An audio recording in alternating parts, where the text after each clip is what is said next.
바로 시작하겠습니다. 오늘은 이제 총 이 책이 로마자 단원으로 4개로 이루어져 있거든요. 그중에 이제 두 번째 단원 청년 물리학인데, 우선 지난 시간 했던 내용들 한번 또 리뷰하고 시작하도록 하겠습니다. 갈수록 리뷰는 간단해질 겁니다. 양이 많으니까. 일단 고전 물리학에서는 핵심이 되는 부분이 이제 이 부분이라고 볼 수 있죠. 뉴턴의 운동 법칙과 인과론인데요. 임의의 순간에 위치와 속도를 정확하게 측정할 수 있고, 그 다음에 그 물체의 질량과 작용하는 힘을 알며 가속도를 알 수 있고, 그 가속도로부터 그 물체의 임의의 순간에 그 위치와 속도를 다 알 수 있는 거의 뭐 완벽한 체계의 이론이었죠. 그리고 맥스웰이 전자기학 이론을 아름답게 완성했고요. 그래서 전기장과 자기장에 대해서, 그리고 전기력과 자기력에 대한 이론이 완성되었고, 파동에 대한 얘기 했었죠. 굴절 같은 경우에는 전파 속력이 매질에 따라 달라지기 때문에 일어나는 현상이고, 빛의 경우에는 진공에서는 빛의 속력이 모두 같은데 어떤 물질 속에 들어가면 진동수에 따라서 속력이 다 달라진다 했습니다. 다 느려지긴 하는데 진동수가 커질수록 더 많이 느려져서 이 색깔별로 이렇게 분리가 되고, 이게 이제 원자를 연구하는 데 있어서 중요한 그 연구 방법이죠. 빛을 분석하는 방법. 그래서 이런 거 했었고, 그리고 그 파동이라고 하면 간섭이나 회절 현상이 일어나면 파동이라고 볼 수 있었습니다. 둘 다 근데 원리는 거의 똑같아요. 그 중첩이죠. 파동의 중첩. 그래서 같은 위상이 만나면 진폭이 커지고 반대 위상이 만나면 진폭이 작아지는 그런 현상들이 일어나면 파동이라고 볼 수 있고, 반대로 입자로 볼 수 있는 것은 운동량으로 뭔가 설명이 가능하면 그 물리적 대상을 입자로 볼 수 있다, 이런 얘기 했었습니다. 그리고 로마자 1단원 끝났었는데, 이건 1900년도부터 이제 1925년 전까지 얘기가 되겠고, 이때는 이제 양자역학이라고 불리지는 않았고 양자물리학이라고 불렸습니다. 체계적인 아직 그 이론이 나타나기 전이고요. 양자물리학의 시작점이 된 것은 그 흑체 복사에 대한 플랑크의 해석입니다. 그래서 공동 내의 복사 정상파가 가지는 에너지가 불연속적이다라고 가정을 하면 이 현상이 설명이 되었었고, 그 2단원 특허노에서는 그 아인슈타인의 광량자 가설, 광전 효과를 설명한 것도 역시 빛을 입자로, 불연속적 에너지를 가지는 입자로 봐야지 해석이 된 거였고요. 그 외에도 브라운 운동으로 이제 원자의 존재를 입증하게 되었고, 낮은 온도에서 고체의 비율도 에너지의 양자화로 설명이 가능한 부분이었습니다. 그리고 황금의 덴마크인은 닐스 보어인데요. 러더퍼드 얘기가 주로 근데 있었습니다. 방사선에 대한 연구와 그다음에 톰슨의 전자 발견, 러더퍼드의 원자핵 발견이 있었고요. 그래서 원자의 구조가 어느 정도 이제 밝혀지고 있는 중이었습니다. 근데 러더퍼드 원자 모형에 문제점이 있었죠. 그래서 전자가 전하를 띈 입자이기 때문에 가속 운동을 하게 되면, 원 운동이 가속 운동이니까 전자기파를 방출하고 붕괴되고 불연속적인 스펙트럼을 방출해야 되는데, 이걸 해결한 사람이 보어였습니다. 근데 보어가 이상한 이제 약간 억지스러운 과정이 조금 있었죠. 보면 그 특정한 궤도에 있기만 하면 정상 상태라고 불리는, 특정한 궤도에 있기만 하면 안정적이다. 맥스웰 이론은 모르겠고 원자의 세계는 다르다. 이렇게 얘기합니다. 그리고 그 불연속적인 에너지 준위 사이를 전이하면서 불연속적인 에너지를 가지는 광자를 흡수하거나 방출하죠. 그게 보어의 수소 원자 모형이고, 보어의 수소 원자 모형은 수소 원자와 그 이온화된 헬륨 원자만 설명이 가능했는데, 그 프랑크 헤르츠 실험으로 그 소원 원자도 에너지 준위로 설명할 수 있는 그런 실험 결과가 나와서 보어의 이론을 뒷받침해 줍니다. 그리고 존 모벨트에 의해서 보어의 양자 원자 이론이 조금 수정됩니다. 그죠? 그래서 주양자수 n 외에도 그 주양자수는 궤도의 크기를 나타내고요. 그다음에 그 부양자수 혹은 궤도 양자수라고 불리는 양자수 k는 스펙트럼 선이 갈라지는 미세 구조를 설명을 할 수 있었는데, 그 궤도의 모양을 나타내는 양자수라고 했습니다.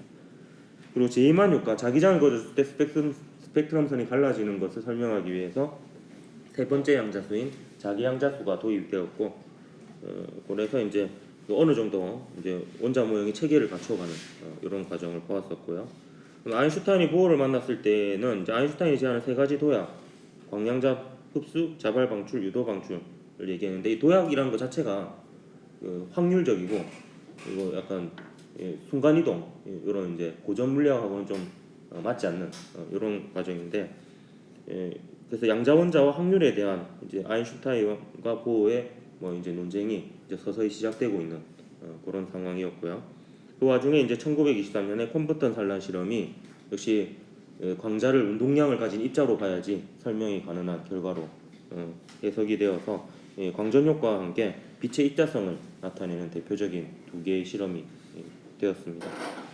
그리고 이제 이중성의 공작에서는 이제 드브로이가 파동이라고 보았던 빛이 입자로 볼 수 있다라는 것은 입자로 우리가 알고 있었던 전자와 같은 물질들이 파동으로 볼 수도 있지 않을까 이런 아이디어를 냈죠. 그래서 이 아이디어로 보호의 이제 그 정상파 조건을 이제 설명할 수 있게 되었습니다. 그래서 보호의 정상파 조건 아니죠. 보호의 그 양자 조건을 설명할 수 있었죠. 그래서 특정한 궤도라는 게 그게 전자를 파동으로 본다면 그 정상파가 되는 조건의 궤도고 전자가 그 정상파로 존재를 하면 안정적으로 그냥 정상파로 이제 존재할 수 있다. 이렇게 에너지를 방출하지 않고 그러니까 이제 억지스러운 이제 가정을 하지 않아도 되는 그런 상황이 되었고 그리고 이제 그 전자의 파동성을 뒷받침해 준 실험이 나타나죠. 순서가 좀 바뀌었는데 데이비슨 건모 실험 혹은 데이비슨 전모 실험이라고도 합니다. 이걸 이름을 건모라고 읽기도 하고 전모라고 읽기도 하거든요. 발음을. 그리고 이제 J.P. 톰슨 전자를 발견했던 J.J. 톰슨의 아들이 전자가 파동이라는 것을 이제 밝혀내죠. 전자 회전 실험으로. 그래서 이제 모든 것은 어떨 때는 입자로 행동하고 어떨 때는 파동으로 행동한다라는 게 이제 밝혀졌습니다. 그래서 이러한 일련의 이제 현상들에 대해서 이제 약간 산발적인 이런 설명들이 있어 왔는데 이제 1925년에 이르러서 이제 여러 청년 물리학자들에 의해 가지고 이제 체계적인 양자 역학이 만들어지기 시작합니다. 그래서 이제 제목이 청년 물리학이고요. 그래서 뭐 양자 역학의 뉴턴 뭐 이런 식의 표현을 합니다. 하이젠베르크하고 이제 슈레딩거를 뭐 양자 역학에서의 뉴턴 뭐 이런 식으로 비유를 하기도 해요. 여기 이제 주로 등장하는 인물이 볼프강 파울리, 베르너 하이젠베르크, 에르빈 슈레딩거인데 그래도 참고 삼아 그 사람들이 얘기했던 것들을 한번 읽어볼까요? 볼프강 파울리는 현재의 물리학은 다시 매우 혼란스러워졌습니다. 어쨌든 나에게는 너무 복잡합니다. 내가 영화 속 코미디언과 같은 사람이 되어서 물리학에 대해서 아무것도 듣지 않았으면 좋겠다고 생각합니다. 이렇게 얘기하고요. 전부 다 거기 보면은 뭔가 약간 투덜대고 부정적인 약간 이런 표현들이 많죠. 그리고 베르너 하이젠베르크는 이 베르너 하이젠베르크와 에르빈 슈레딩거는 서로 이제 약간 이제 이론적으로는 이제 대립 관계에 있거든요. 그래서 서로를 이제 까는 이 시대의 이제 쇼미더머니라고 보면 되겠습니다. 서로 디스전을 이렇게 하는데요. 슈레딩거 이론의 물리학적 의미에 대해서 생각해 볼수록 더 심각한 거부감을 느낀다. 슈레딩거가 자기 이론의 시각화에 대해서 쓴 것은 아마도 정확하게 말해서 옳지 않을 것이다. 다시 말해서 그의 주장은 허튼 소리이다. 이렇게 하고요. 슈레딩거가 또 이제 하이젠베르크를 디스합니다. 만약 이 고약한 양자도약이 정말 존재한다면 양자도약은 그 하이젠베르크의 주장이거든요. 보어도 마찬가지고요. 나는 양자 이론의 관념 자체를 후회할 것입니다. 이런 식으로 해서 서로 이렇게 이런 얘기들이 이제 나오게 됩니다. 자, 그렇게 해서 이제 7번째 소단원은 제목이 스핀 닥터들인데요. 스핀 닥터들은 뒤에 나오는 스핀을 발견해서 발표한 두 네덜란드 물리학자를 일컫는 말이고요. 여기서 이제 주제는 비정산 제이만 효과. 그 네 번째 양자수 스핀 자기 양자수. 근데 양자수는 사실 S가 양자수가 아니고 MS가 양자수예요. 정확하게 얘기하면 보통 스핀은 전자가 가지는 이제 가군동량을 나타내는 값이고 그거의 방향이 양자화되어 있거든요. 그래서 엄밀히 얘기하면 S는 그 가군동량의 크기고 그게 가군동량의 방향을 나타내는 거거든요. 이게 양자수입니다. 실제는 제가 그냥 두루뭉술하게 적어놨는데 실제는 이렇게 되어 있고 파울리 베타울리에 대한 얘기가 조금 나옵니다. 이 볼프강 에르스트 파울리를 잠깐 소개하면 오스트리아 출신이고요. 아인슈타인과 비교할 수 있는 유일한 천재라고 일컫습니다. 막스 보른이라고 또 게팅겐에 있는 또 유명한 물리학자이자 수학자가 있거든요. 양자역학에도 많은 공헌을 하고요. 그래서 이 물리학자가 이렇게 표현합니다. 사실 순수한 과학의 입장에서 보면 그는 아인슈타인보다 더 위대한 인물이라고 할 수도 있다. 이렇게 얘기를 하고요. 그 미넨 대학교에서 존 모펠트 밑에서 공부합니다. 그래서 이 파울리가 좀 굉장히 천재이면서도 약간 독특한 그런 인물이었는데 어릴 때부터 두각을 많이 나타냈다고 해요. 그래서 굉장히 공부를 잘해왔고요. 특히 중학교인가 고등학교인가 시절에 그 파울리가 속해 있던 반의 그 단체 사진을 보면 그 유명한 사람이 굉장히 많대요. 거기에 이제 각계 각층에 이제 그 리더들이 있었고 거의 천재들의 반이라고 이렇게 이끌 정도로 그 노벨상도 2명 수상하고 그 같은 반 내에서 한 반에서 노벨상이 2명이 예, 나와요. 21세에 뭐 일반 상대성을 완벽하게 정리해서 뭐 사람들한테 설명하고 그랬다고 하니까 그야말로 이제 천재 중에 천재였다 이렇게 보면 됩니다. 머리도 좀 크죠? 그래서 되게 양자역학에서 많은 공헌을 하고요. 그 하이젠베르크를 이제 양자역학의 세계로 끌어들인 장본인이기도 하고 절친한 친구이기도 하고 뭐 그렇습니다. 자, 비정상 제이만 효과가 이제 그 스핀 자기양자수를 발견하게 되는 계기가 되는 현상이 되는데 이 제이만 효과는 저번 시간에 했었죠. 원자가 강한 자기장에 노출되면 원자 스펙트럼에 분리된 선이 나타나는데 이걸 제이만 효과라고 합니다. 근데 정상 제이만 효과는 이거 오타가 좀 있습니다. 이거 정산이 아니고 정상입니다. 여러분 심심할까봐 곳곳에 오타를 조금씩 숨겨놨습니다. 예. 그래서 원래 이제 정상 제이만 효과는 이제 그 원래 제이만 효과를 해결했던 게 자기양자수였잖아. 그 전자 궤도의 그 기울어짐으로 이제 설명을 했는데, 근데 그걸로 설명을 할 수 있는 거는 이중선이나 상중선인데 사중선 이상이 나오기도 해요. 근데 이거는 이제 그 전자 궤도의 방향의 양자화로는 더 이상 설명이 안 되는 그런 부분이었습니다. 그래서 이 비정상 제이만 효과가 이 원자 스펙트럼에서 보호 조모펠트 모형으로는 설명할 수 없었던 풀리지 않는 난제였었고요. 그래서 이제 궤도의 크기를 나타내는 주양자수 n과 궤도의 모양을 나타내는 부양자수 k, 그 궤도가 향한 방향을 나타내는 자기양자수 m 이외에 다른 규칙이 필요한 상황이었습니다. 사실 이게 이제 우리가 알고 있는 완성된 규칙입니다. 이게 완성된 규칙인데 그 보호 존모펠트 이론은 이제 여기까지가 이제 설명이 되는 부분이었어요. 세 번째까지가. 그래서 이 네 번째 양자수를 발견하는데 이제 많은 영향을 미쳤던 인물이 이제 파울리가 되겠습니다. 1922년까지는 보호 존모펠트 모형의 전자들이 3차원 껍질 속에서 움직인다라고 믿었고요.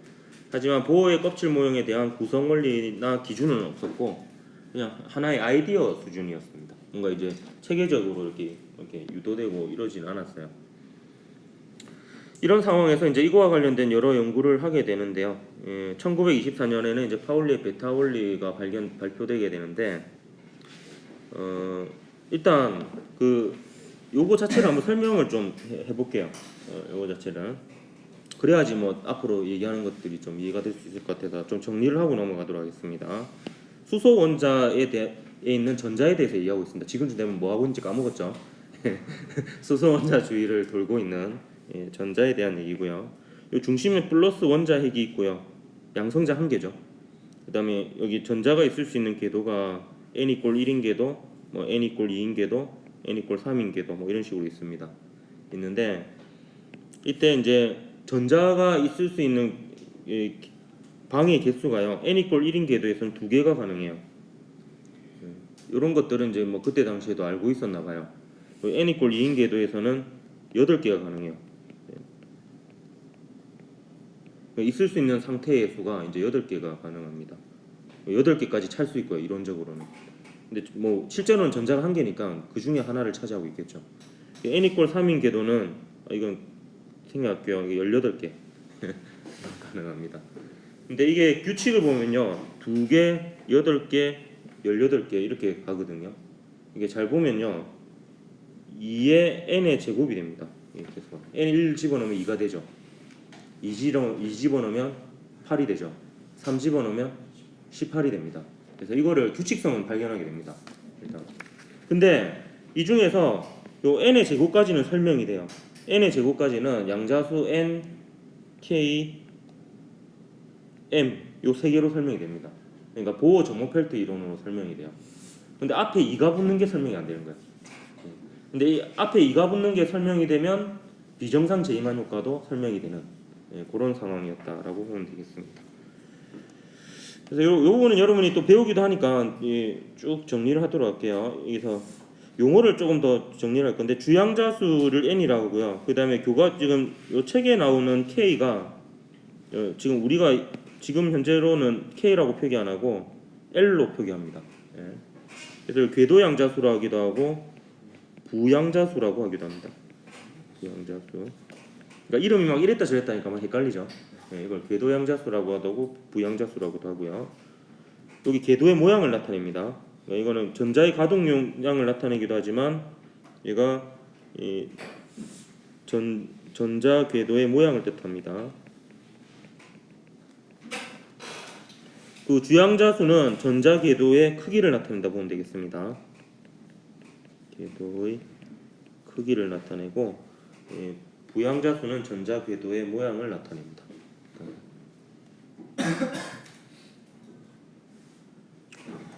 그다음 자기양자수는 이제 그 궤도면의 기울기, 방향을 뜻하는 거고요. 사실 여기 사이에 하나 더 있어야 돼요. 왜냐하면 이제 전자의 스핀이 있어야 돼요.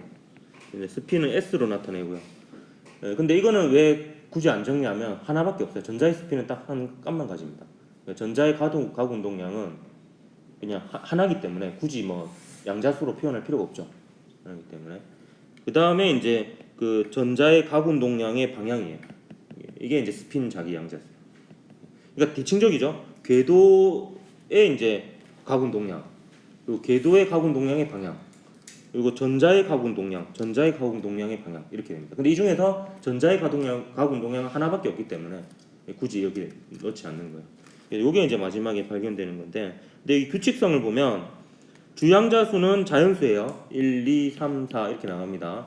그래서 원자핵과 가장 가까운 궤도, 두 번째로 가까운 궤도, 세 번째로 가까운 궤도 이렇게 되고요. 그 다음에 궤도양자수는 주양자수가 결정이 되면 그 주양자수에 의해서 궤도양자수의 그 제한이 있습니다. 그래서 0에서 n-1까지. 그러니까 맨 안쪽 궤도는 0밖에 없겠죠. 가능한 게. 두 번째 궤도에서는 0하고 1까지 가능하겠죠. 세 번째 궤도에서는 0, 1, 2까지 가질 수가 있습니다. 그러니까 궤도의 모양이 이제 첫 번째는 하나밖에 없고, 두 번째는 2개 있고, 세 번째는 3개가 있는 거예요. 그 다음에 자기 양자수는 이제 바로 위에 있는 양자수, 궤도 양자수에 의해서 결정이 됩니다. 그래서 -L에서 L까지 가능합니다. 각각. 그러니까 이게 점점 가지를 치는 거죠. 그 다음에 최종적으로 그 방이 있으면은 그 방 안에 전자가 2개 들어갈 수 있는 셈이 되는 거예요. 그래서 이제 스핀업, 스핀다운, 스핀업, 스핀다운 이렇게 해가지고 방향이 2개 있는. 그래서 맨 여기까지 경우의 수를 센 다음에 이제 마지막에 최종적으로 곱하기 2를 하면 총 전자가 그 궤도에 있을 수 있는 상태의 수가 되는 겁니다. 여러분이 요거 배웠죠? 서메이션 1학기 때 배웠죠? 그럼 요걸로 이제 설명을 할 수 있을 것 같네요. 이게 보면 자, 여기서부터 출발합니다. 얘 보면 얘가 마이너스에서 L까지니까 2L 플러스 한 가지가 되죠. 그 L에 해당하는 경우의 수가요. 그러면 그 L이 0부터 n-1까지 있죠. 그러니까 임의의 주양자수 n인 궤도에서 전자가 있을 수 있는 상태의 가지수를 계산하는 겁니다. 그러면 이제 그 L이 여러 가지가 있을 거 아니야. 근데 ML이 여러 가지가 있겠죠. 근데 각각의 L에 대한 ML의 가지수가 2L 플러스 1이고, 또 2L 플러스 1 자체가 0부터 n-1까지 있어요.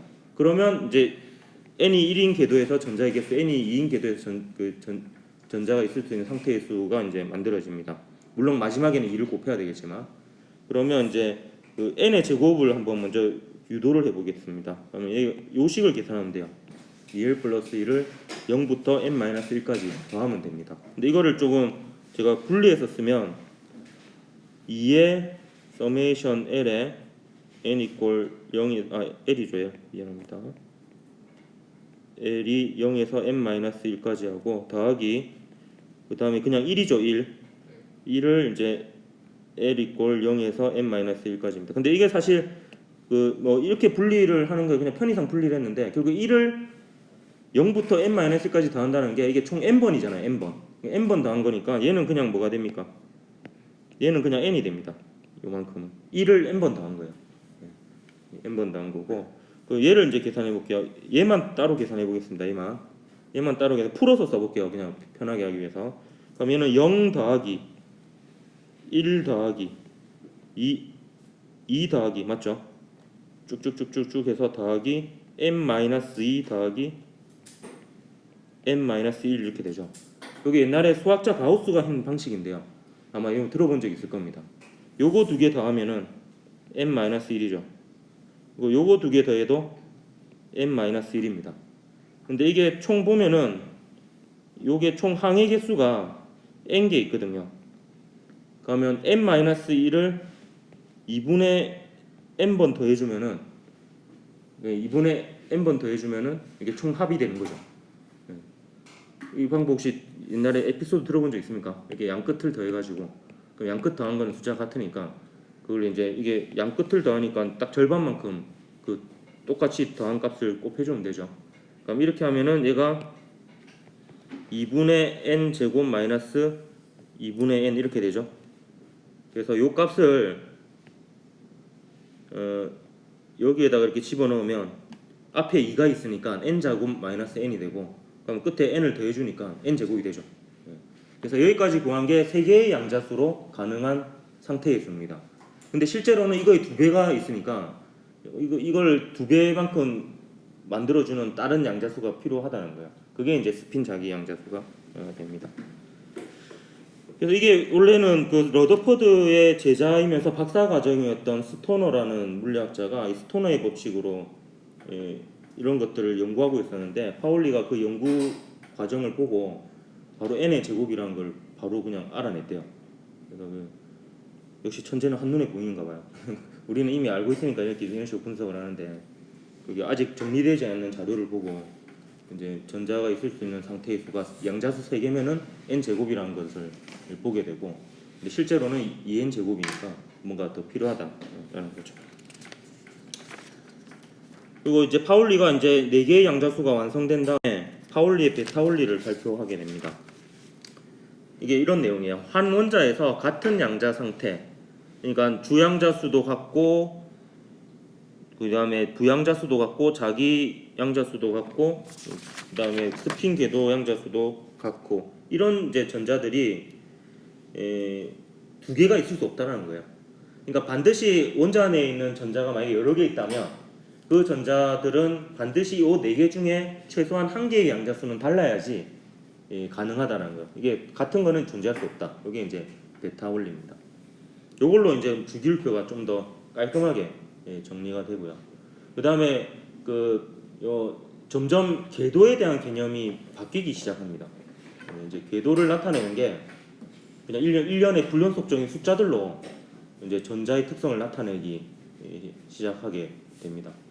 이게 이제 좀 뭔가 이제 변화가 생기기 시작한 거예요. 보호의 원자 모형까지는 전자가 원운동을 합니다. 거기에 대한 이제 고전적인 뭐 이런 물리량들이 제시가 되고요. 뭐 반지름이라든지 그런 게 제시가 되는데, 근데 이때 이제 뭔가 이제 전자를 나타내는 데 있어서 숫자로 나타내기 시작하게 된 거예요. 또 참고로 이제 스핀하고 관련돼서 좀 재밌는 에피소드를 하나 소개해주면, 보통 이제 물리학자들 사이에 통용되는 말 중에 하나가 발표하지 않으면 망한다라는 말이 있거든요.